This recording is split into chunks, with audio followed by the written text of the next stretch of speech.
कैलाश्रानास शिवचंद्र मौली फणेन्द्र माथा मुकुटे छलाली कारुण्य सिंधु भवदुख हारी तुझविन शंभो भजकोन तारी। ओम नमः शिवाय। बंधुओं, संस्कार की बातें चैनल में आपका स्वागत है। बंधुओं, आज मैं आपको सावन मास महात्म की कथा का दूसरा अध्याय श्रवण कराने जा रही हूँ। बंधुओं, जो मनुष्य भी श्रावण मास की कथा को सुनते हैं, भगवान शिव शंकर भोलेनाथ उनकी हर मनोकामना शीघ्र पूरी करते हैं। बंधुओं, यदि आप चाहते हैं कि आपकी इच्छाएं पूरी हों, तो आप सावन मास का फायदा उठाएं और सावन मास में भगवान शिव शंकर को प्रसन्न करें। भगवान शिव शंकर को प्रसन्न करने के लिए सावन मास में रोजाना सुबह जल्दी उठें और नित्य कर्म आदि करने के बाद या फिर नित्य कर्म करने से पहले भगवान शिव शंकर भोलेनाथ के मंदिर में जाएं और भगवान को जल अर्पित करें, दूध अर्पित करें, बिल्व पत्र अर्पित करें और साथ ही फूल अर्पित करें। बंधुओं, यदि आप सावन मास में भगवान शिव शंकर भोलेनाथ को प्रसन्न कर लेते हैं, तो भगवान आपकी हर मनोकामना शीघ्र पूरी करेंगे। बंधुओं, यदि आपने हमारे YouTube चैनल संस्कार की बातें अब तक सब्सक्राइब नहीं किया, तो जरूर करें और बेल आइकन दबाना ना भूलें, ताकि आपको हमारी आने वाली सभी वीडियोस की जानकारी सबसे पहले हो सके। बोलो शिव शंकर भोलेनाथ की जय। बम बम भोले, बम बम भोले।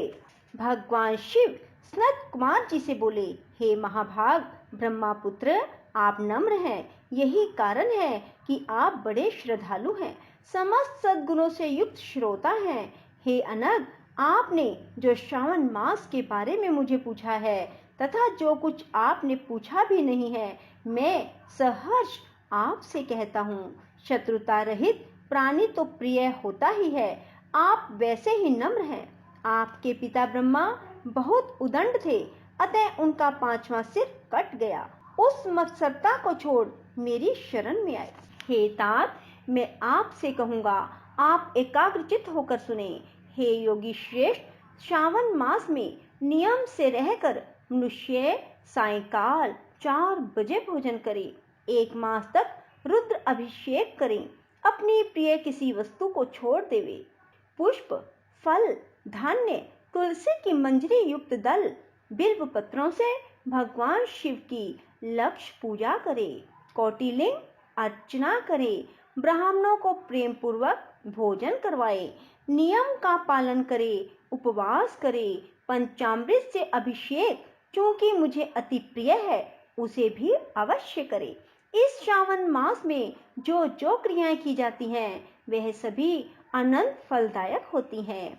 हे मुनियों में श्रेष्ठ, इस मास में भूमि पर शयन करें, ब्रह्मचर्य का पालन करें, सच बोले, कभी भी व्रत रहित ना रहें, पत्तल में भोजन करें, व्रती साग मात्र का त्याग करें।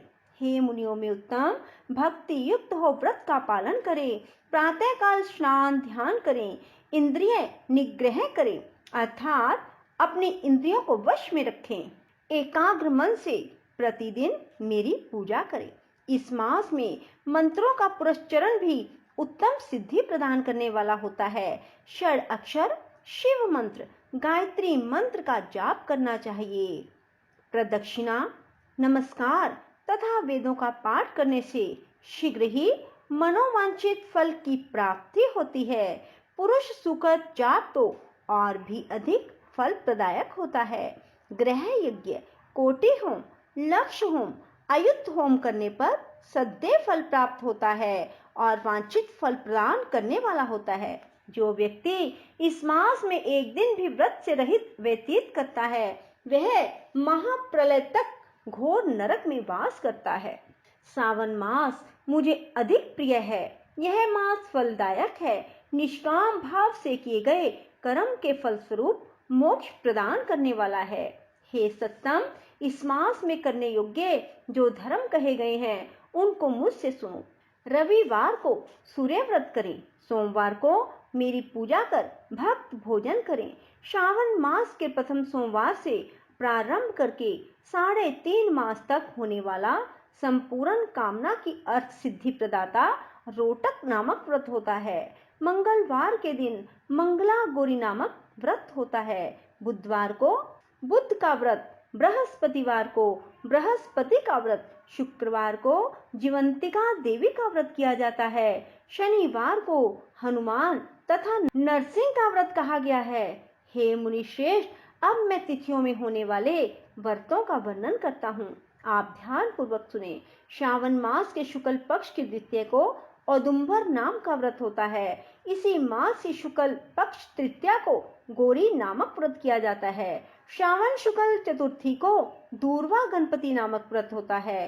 हे मुने, इसी को विनायक चतुर्थी व्रत अथवा गणेश चौथ व्रत के नामों से जाना जाता है। श्रावण शुक्ल पंचमी नाग पूजन के लिए उत्तम मानी गई है। हे मुनि कुलपति, इसका दूसरा नाम मानव कल्पादि है। ऐसा जान लो, षष्ठी के दिन सुपोदन नामक व्रत और सप्तमी को शीतला देवी का व्रत होता है। अष्टमी और चतुर्दशी तिथि में देवी का पवित्रारोपण करें। श्रावण मास की कृष्ण और शुक्ल पक्ष की नवमी को नक्त व्रत का विधान कहा गया है। शुक्ल पक्ष दशमी को आशा नामक व्रत किया जाता है। कोई कोई मनुष्य इस मास की दोनों पक्ष की एकादशियों को आशा व्रत का होना स्वीकार करते हैं। श्रावण शुक्ल पक्ष की द्वादशी को भगवान हरि का पवित्रारोपण कहा गया है। द्वादशी को भगवान हरि का श्रीधर नाम से अर्चन उत्तम गति को प्राप्त कराता है। श्रावण शुक्ल पक्ष पूर्णिमा को उत्सर्जन, उपाकरम, सभादीप, रक्षाबंधन, श्रावणी करम, सर्प बलि और हयग्रीव जयंती होती है। हयग्रीव नाम का भगवान विष्णु का अवतार माना गया है। ये सातों काम श्रावण शुक्ल पूर्णिमा को किए जाते हैं। श्रावण मास की कृष्ण चतुर्थी को संकट चतुर्थी व्रत और श्रावण कृष्ण पंचमी को मानव कल्पादि किया जाता है। हे ब्राह्मणों में श्रेष्ठ, श्रावण कृष्ण पक्ष अष्टमी को भगवान विष्णु का श्री कृष्ण नाम से पूर्ण अवतार हुआ है। उसी दिन व्रत और उत्सव मनाए। श्रावण मास की अमावस्या तिथि में पिठोरा व्रत होता है। इस दिन कुशोत्पाटन और वृषभों की अर्चना करें। शुक्ल पक्ष की प्रथमा से लेकर समस्त तिथियों के अलग अलग देवी देवता होते हैं। प्रतिपदा तिथि के अग्नि, द्वितीया के ब्रह्मा, तृतीया की गौरी, चतुर्थी के गणनायक, पंचमी के सर्प, षष्ठी के स्कंद, सप्तमी के सूर्य, अष्टमी तिथि के शिव हैं, नवमी की देवी दुर्गा, दशमी के यम और एकादशी के विश्वदेव स्वामी हैं। द्वादशी के भगवान हरि, त्रयोदशी के कामदेव, चतुर्दशी के शिव और पूर्णिमा के चंद्रमा स्वामी हैं। अमावस्या के स्वामी पितर हैं। इस क्रम से ये देवी देवता तिथियों के स्वामी कहे गए हैं। जिस देव की जो तिथि है, उस तिथि को उस देवता की अर्चना करनी चाहिए, ऐसा कहा जाता है। हे मुनि श्रेष्ठ, इसी मास में प्राय अगस्त्य का उदय होता है। मैं उस समय का वर्णन करता हूँ, आप एकाग्रचित होकर सुनिए। सिंह राशि पर सूर्य के संक्रमण दिन से 12 अंश 40 घड़ी बीत जाने पर अगस्त्य ऋषि का उदय होता है। अगस्त्य ऋषि के लिए 7 दिन पूर्व ही से अर्घ दें। 12 मास में सूर्य नारायण अलग अलग नाम से तपते रहते हैं। श्रावण मास में गभस्ती नाम से तपते हैं। सूर्य भगवान का पूजन इस मास में भक्ति से तत्पर होकर करना चाहिए। श्रावण मास में साग का त्याग, भाद्रपद में दही, आश्विन में दूध और कार्तिक मास में दाल का त्याग करें। यह संपूर्ण विधान करने में यदि समर्थ न हो तो श्रावण मास में इन वस्तुओं का त्याग करने से सभी मनोवांछित फलों की प्राप्ति होती है। हे मान्य सज्जन ब्राह्मण, यह आपसे मैंने अति संक्षेप में उपदेश किया है। हे मुनि श्रेष्ठ, इस श्रावण मास में होने वाले व्रत और धर्मों का विस्तार रूप से वर्णन कोई 100 वर्षों में भी करने में समर्थ नहीं है। भक्त मेरे प्रीत्यर्थ अथवा भगवान हरि के प्रीत्यर्थ संपूर्ण व्रतों का पालन करें। परमात्म रूप से विचार करने पर आप मुझ में और हरि में कुछ भेद नहीं पाएंगे। मुझ में और हरि में कोई भी भेद नहीं है, ऐसा जानना चाहिए। जो प्राणी इसमें भेद की कल्पना करते हैं वे नर्क के भागी होते हैं।